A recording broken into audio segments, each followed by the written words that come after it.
For months, there was something you could see game after game, even when no one inside the building was saying it out loud. You watched the games, you felt that something was off, but it almost felt like only people on the outside were willing to admit it. Now that's changed. Eric DeCosta finally said out loud what had been bothering everyone since the start of the season. And when the general manager does that, it's never by accident. What makes this even more interesting is that this kind of confirmation opens the door to real change. This wasn't just frustration talking. It was an internal warning sign.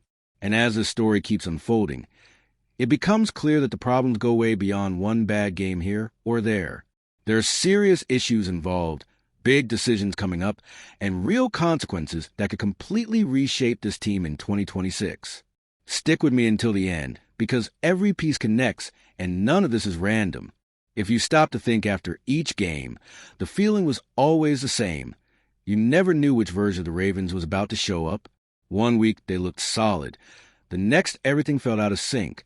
And that's exactly what Eric DeCosta finally put into words. He didn't sugarcoat it. He didn't blame bad luck or tiny details.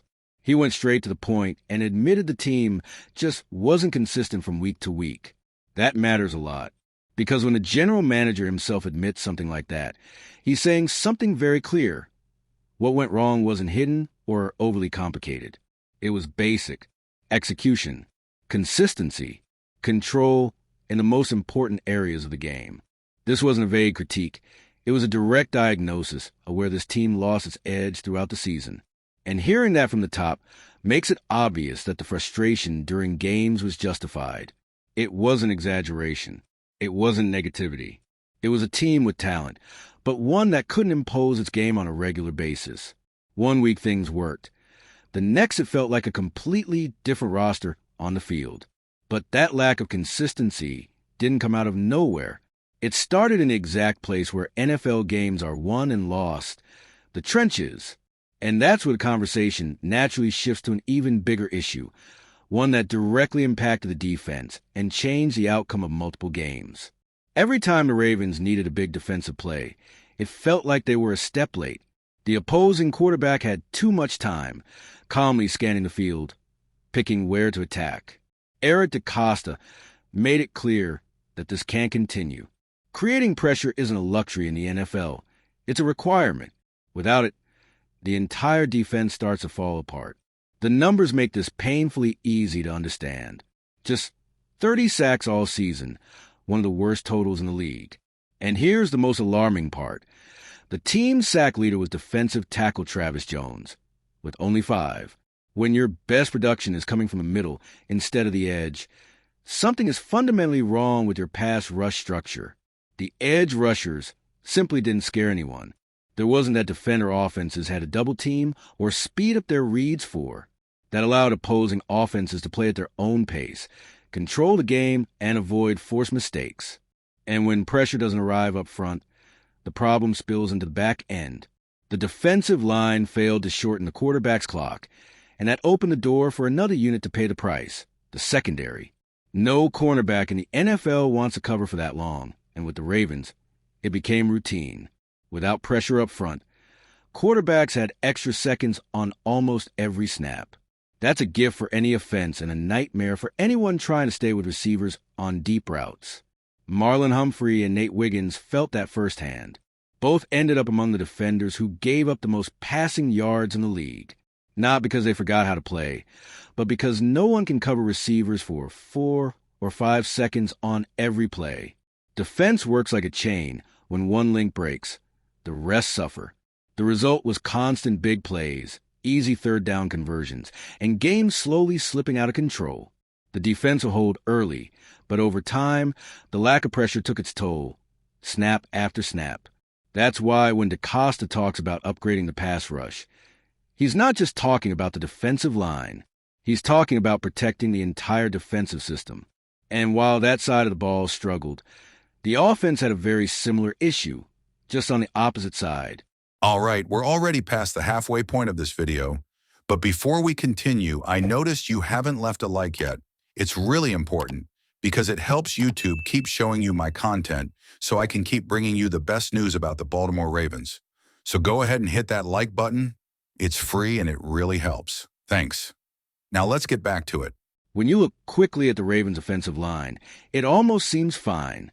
Ronnie Stanley, Roger Rosengarten, and Tyler Linderbaum all gave starting-level play and handled their roles well. But football doesn't work in isolated pieces. One weak spot is all it takes for everything to start breaking down. And that weak spot was right in the middle. Andrew Voorhees and Daniel Falalay simply didn't work together. Interior protection was unstable, gaps opened up fast, and defenders were getting into the backfield far too often. That affected the entire offense. Plays that should have developed died early. The rhythm stalled. The offense was constantly playing uncomfortable football. When the middle of the line can't hold, the entire unit plays with the brakes on, but the most serious impact wasn't even on the stat sheet. It showed up on the body of the most important player in the franchise. Lamar Jackson took far more punishment than he should have all season, and that set off an alarm the front office can't ignore. When your franchise quarterback finishes a year constantly banged up, there's no debate. Something has to change. The Ravens know they can't let that happen again, and DeCosta hinted at that by emphasizing consistency and improvements along the offensive line. This isn't about luxury. It's about preserving the identity of the team. There are clear paths forward. Emory Jones Jr. showed positive flashes in very limited action and has a real chance to earn a bigger role. On top of that, the market offers experienced options who could stabilize the interior immediately, something the team clearly lacked in 2025. The draft is also a major part of this conversation, with prospects who could contribute early and help rebuild the unit from the inside out. The message is simple. You can't improvise when it comes to protecting the player who makes the entire offense go. And if that change doesn't come only through players, it may have to come through the coaching staff. The offensive line reflected issues with development and preparation, putting the position coach directly under the spotlight. For the Ravens, 2026 starts with a clear choice. Either the trenches change, or the same mistakes keep repeating themselves. The Ravens have reached a point where it's impossible to pretend this was just bad luck or small details.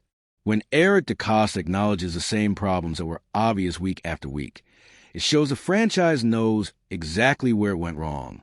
Inconsistency, lack of defensive pressure, and an unstable offensive line aren't minor issues. They're structural flaws that explain why this team never truly imposed itself. What makes this moment even heavier is the timing. A head coach change, roster decisions, and a future that runs directly through protecting Lamar Jackson. The choices made now will decide whether 2026 is a year of correction in progress, or just a repeat of the same mistakes with different names. Now I want to hear from you. Do you agree with DeCosta's assessment? Or do you think he waited too long to admit these problems? What would you fix first?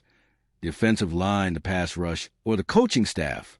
Drop your take in the comments, because this conversation isn't over, and it matters. And if you, just like me, are passionate about the world of football and want to learn more about the Ravens' legacy, don't leave this video without sharing it with that friend who is also a Baltimore Ravens fan and will love this content. See those video suggestions on your screen? The first one was handpicked just for you, and the other is a recommendation from YouTube itself.